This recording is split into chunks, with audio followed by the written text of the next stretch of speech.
بسم الله الرحمن الرحیم. دوستان عزیز خوش آمدید به جلسه دوم مضمون ریاضی ما. خب در این جلسه هم بعضی از تعریف های باقی مانده جلسه گذشته را جلسه اول براتون بگویم. اگر ندیدین در صفحه ما هست برین ببینید و براتون واضح و روشن میشه.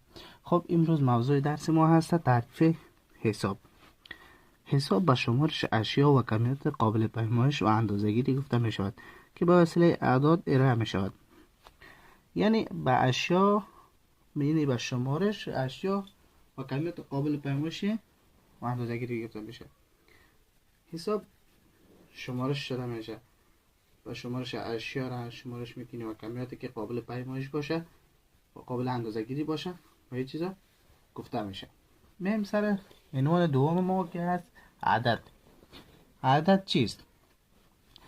عدد یک مفکوره ذهنی است که در نتیجه پیمایش و اندازه‌گیری اشیا قابل استفاده می باشد.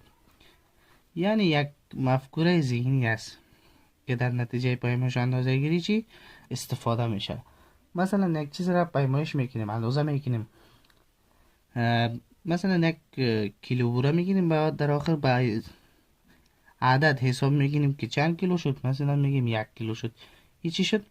عدد شد. این میگن عدد. خب موضوع دیگه ما هست مهمترین سمبل هایی که برای اعداد ارائه داریم. عبارت از 3 سمبل وجود داره در ریاضی. که از یک سمبل اولش که هست سمبل های اعداد رومی هستند که رومی ها استفاده میکردن در وقتی که این اعداد هندی و غربی یا غربی یا هم اعداد شرقی که وجود نداشت به اساس چیز استفاده میکردن؟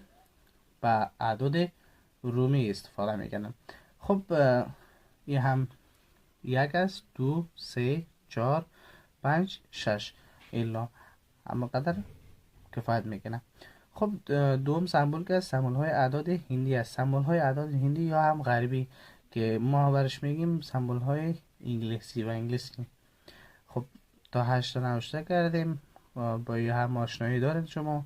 و سمبل های اعداد شرقی. سمبل های اعداد شرقی اما هم اعداد فارسی خود ما که زیادترین مکتبا مثلا صنف های اول و دو اینا چی بگینه زیاد نوشته میکنه به اساس